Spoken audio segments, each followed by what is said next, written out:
आपने न्यूरोथेरेपी के बारे में तो जरूर सुना होगा, पर क्या कभी सोचा है कि ये असल में है क्या?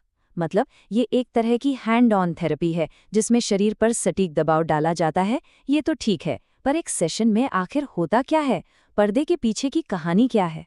चलिए आज इसी पूरी प्रक्रिया को करीब से समझते हैं। इस थेरेपी का जो पूरा कॉन्सेप्ट है ना, वो बहुत ही सिंपल लेकिन पावरफुल है। सोचिए, हमारा शरीर एक मशीन की तरह है और कभी-कभी इसका बैलेंस बिगड़ जाता है। न्यूरोथेरेपी का मानना है कि सही जगहों पर सही तरीके से प्रेशर देकर हम उस बिगड़े हुए बैलेंस को ठीक कर सकते हैं, उसे वापस पटरी पर ला सकते हैं। तो सबसे बड़ा सवाल यही उठता है कि भाई एक सेशन में होता क्या है? क्या ये कोई बहुत कॉम्प्लिकेटेड चीज़ है? नहीं, बिल्कुल नहीं। चलिए इसे स्टेप बाय स्टेप समझते हैं, बिल्कुल शुरू से, तैयारी से लेकर असल ट्रीटमेंट तक।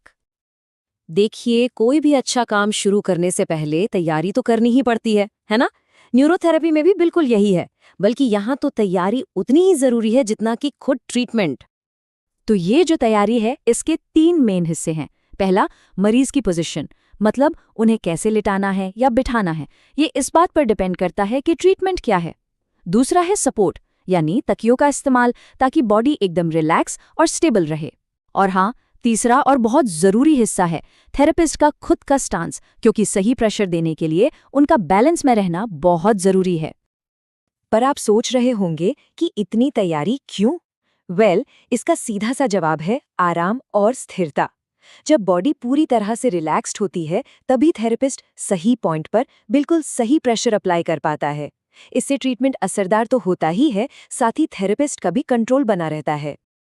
ठीक है, तो अब जब स्टेज पूरी तरह से सेट है, अब शुरू होता है असली काम, प्रेशर अप्लाई करने की कला। और ये कोई एक सिंगल तरीका नहीं है, इसके लिए कई अलग अलग टेक्निक्स इस्तेमाल होती हैं।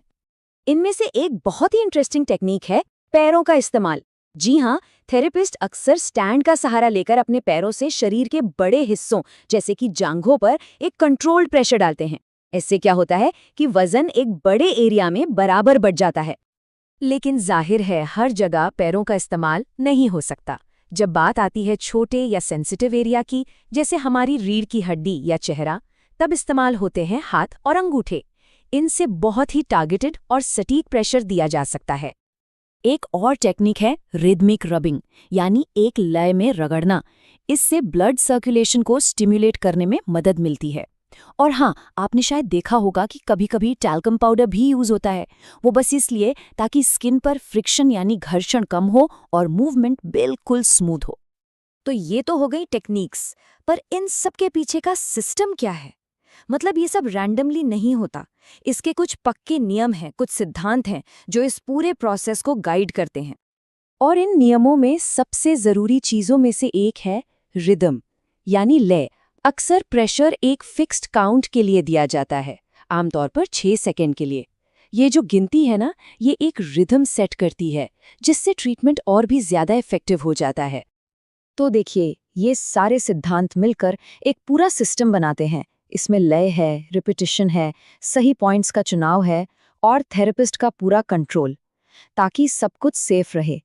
एक इंटरेस्टिंग फैक्ट ये भी है कि ट्रीटमेंट ज़्यादातर शरीर के लेफ्ट साइड से शुरू किया जाता है। ये सारी चीज़ें मिलकर इसे एक बहुत ही सिस्टमैटिक और भरोसेमंद थेरेपी बनाती हैं।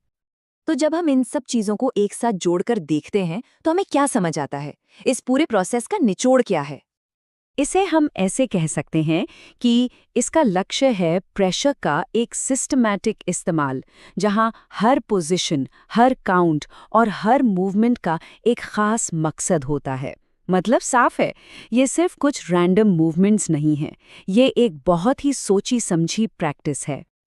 और अगर कोई इस बारे में और जानकारी चाहता है, तो विशाल गुप्ता द्वारा स्थापित संतुलन होलिस्टिक सॉल्यूशन से संपर्क किया जा सकता है। उनका नंबर 8130608275 है और आप उन्हें ऑनलाइन भी विजिट कर सकते हैं। तो अंत में एक सवाल हमारे सामने खड़ा होता है, क्या प्रेशर देने का ये स्ट्रक्चर तरीका, ये लयबद्ध तरीका वाकई हमारे शरीर की उस छुपी हुई ताकत को जगा सकता है जिससे वो खुद को बैलेंस कर सके? शायद इसी सवाल के जवाब में इस थेरेपी का पूरा सार छिपा